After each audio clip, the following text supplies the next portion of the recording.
Good evening from New York. I'm Chris Hayes. Tonight we're learning even more about how Donald Trump finally got the Department of Justice to go after James Comey, former FBI director who notably refused to do Trump's bidding in his first term and was fired because of it, a man who became a vocal critic of the administration after Trump fired him, a man who was indicted by a grand jury in Virginia yesterday on 2 counts, making a false statement and obstruction. Now, those indictments were secured by a first-time prosecutor named Lindsay Halligan. Big case to have as your first case. She was Donald Trump's personal attorney. She then became a White House staff secretary. And Trump handpicked her as U.S. attorney on Monday expressly for the purpose of bringing charges against Comey and perhaps some others. Today, MSNBC is reporting that when Halligan brought the Comey charges to a grand jury yesterday, she found herself the lone representative of a 300-member office spearheading a case that her predecessor and many of the assistant U.S. attorneys who report to her considered too weak to bring charges. Halligan only got 14 of the 23 grand jurors to indict Comey on those 2 counts, and they declined to indict him on a third charge. So a little bit of a pair my chinny chin chin kind of performance there. In a series of social media posts after the indictment was announced, Trump declared justice in America and called Comey a destroyer of lives and a dirty cop and a lot of other things. Today, a reporter asked Trump if there would be more prosecutions of people on his enemies list, and the president said this. It's not a list, but I think there'll be others. I mean, they're corrupt. These were corrupt, radical left Democrats. There'll be others. Look, that's my opinion. They weaponized the Justice Department like nobody in history. There will be others. 8 months in, Donald Trump is making his personal revenge the law of the land. It is the most aggressively forthright attempt at suppressing dissent that I've seen in my lifetime, and I think that we've seen in a very long time in this country. It started with allegations of mortgage fraud against New York State Attorney General Letitia James, who successfully sued Trump's business for fraud, and California Senator Adam Schiff, who led Trump's first impeachment trial, and Federal Reserve Governor Lisa Cook, who's the first black woman to sit on the Fed board, and who the president's currently trying to fire, although he's been barred by courts from doing so. But it's really accelerated in the last week. In the last week, we had Trump's FCC chairman going on a far-right podcast and openly threatening ABC and Disney and the affiliate networks to take Jimmy Kimmel off the air, ostensibly for the comments the late-night host made about Charlie Kirk's killer. And then just before the announcement of Comey's indictment yesterday, Trump signed an executive order in the Oval Office targeting what the White House calls domestic terrorist networks. But if you listen to White House policy advisor Stephen Miller, it sure sounds like they are talking about protesters and critics of the administration. What we have seen, if you look at whether it be going back to the riots that started with Black Lives Matter and all the way through to the Antifa riots, the attacks on ICE officers, the doxing campaigns, and now the political assassinations, these are not lone, isolated events. This is part of an organized campaign of radical left terrorism. It is structured, it is sophisticated, it is well-funded, it is well-planned. They want to go after anyone who opposes Trump because they think opposing Trump is proof that you are un-American, and because they want to consolidate a regime in a country where you won't have the rights that we've come to expect and enjoy. When asked about who might be targeted under the order, Trump named names. Soros is a name certainly that I keep hearing. I don't know, but Soros is a name that I hear. I hear a lot of different names. I hear names of some pretty rich people that are radical left people. George Soros, of course, the Hungarian-born American financier and Holocaust survivor who's donated millions to Democratic candidates and to progressive causes and to all sorts of causes. For years, George Soros did it has been a kind of grand unified theory of right-wing conspiracies and around the world, including right-wing populists and aspiring dictators in other countries. Well, now Donald Trump is ready to deputize the government to investigate him for what? For being an active member of civil society? I mean, this is it, right? This is what it looks like. This is what we have feared, what we warned about, the full conversion of the power of the federal government into a tool to suppress political dissent, to target political enemies, to make them into political prisoners. And as bad as all this seems, and boy, it does seem bad, I'll say this.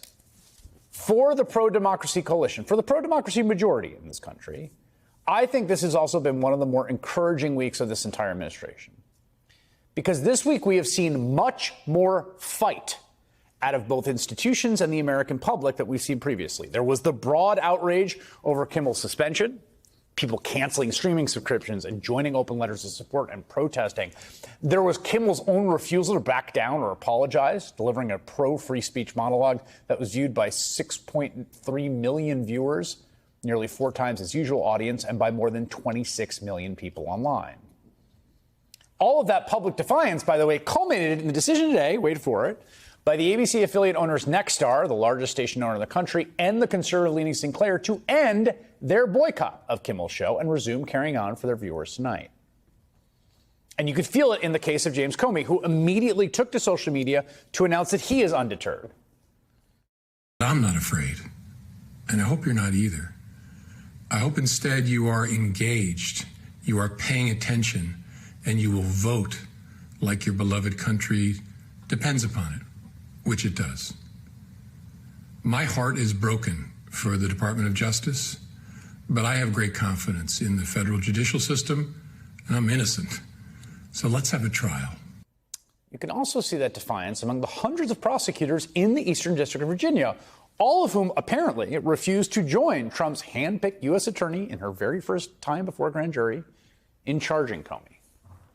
That courage may have been inspired by their former boss, Eric Siebert, who Trump nominated in May to be the U.S. attorney for that district. And Siebert, by all accounts, was a Republican, got along well with Emil Bovee when he was there, a Trump guy.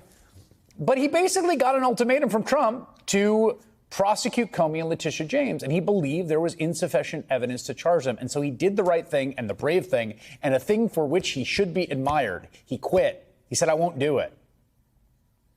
Trump took to social media to say Siebert didn't quit. I fired him when I was informed that he received the unusually strong support of the 2 absolutely terrible sleazebag Democrat senators from the great state of Virginia. He didn't quit. I fired him. I'm going to be hearing from one of those Virginia senators, Tim Kaine, in just a little bit. But all this is more proof that as Donald Trump, tries to, in the most heavy-handed, ham-fisted way imaginable, criminalize dissent, create a class of political prisoners, throw his enemies behind bars, get them knocked off the airways, that patriotic Americans across the political spectrum are standing up and telling him absolutely not. Preet Bharara serves as U.S. Attorney for the Southern District of New York. He was fired by Donald Trump in 2017 after refusing to resign, and he joins me now. It's good to have you here. Good to be here. I haven't had a chance to talk to you about this case, and we're going to get into some of the details. Before you get in the details, though, I don't want to lose the context of this case. The context is everything. Yes. It's actually entwined with the case. It's going to be entwined with the legal arguments that Jim Comey and his lawyers are going to make. Insofar as you think, one question is, how much do they essentially say this is a malicious prosecution? There are avenues to say, to get to a judge to toss it. One thing they may try to do is to get, we believe there's a memo circulating in that department where people said, we should not bring these charges and here's why. How do you think that will inform their legal strategy? So, interestingly, Jim Comey, who I've known a long time, also, by the way, in your intro, Andy McCarthy. At Fox News, yep. At Fox News, and I were both assistant U.S. attorneys together in the Southern District. He's from a certain end of the political spectrum. I'm from the other end, but we both agree about the weakness of this case and the lack of merit in this case. Jim Comey said in his video that you played a portion of, let's have a trial. And maybe that'll happen at some point. Then a very good lawyer, and he has a very good lawyer, Patrick Fitzgerald, who's also an alum of the Southern District of New York, will almost certainly make a motion that usually, traditionally, is a very, very difficult uphill battle to say, I was targeted and prosecuted maliciously, but the technical words are vindictively or selectively. It's a high bar because the judicial branch doesn't usurp the authority and the decision-making power of the executive branch. If ever there was a case where you could argue vindictiveness, it's this one. Those other cases tend to involve the exercise of someone's right to trial, and a vindictive, allegedly vindictive prosecutor punishes that defendant, adds charges. Because they didn't take a plea. Because they didn't take a plea. Right. And even then, it almost never works.